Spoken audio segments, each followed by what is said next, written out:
Kahit umulan man o umaraw ay nagtatrabaho, puyat man ay tuloy pa rin sa pagmaneho.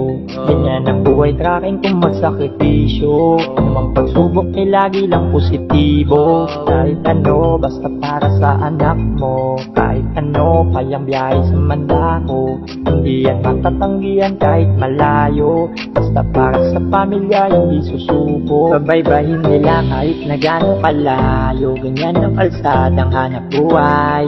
Kahit na isang bahay nasa hukay, alang-alang sa mga mahal sa buhay, ng mundo'y magkakulay. Traffic man ang mabutasan ng gulong mo, okay?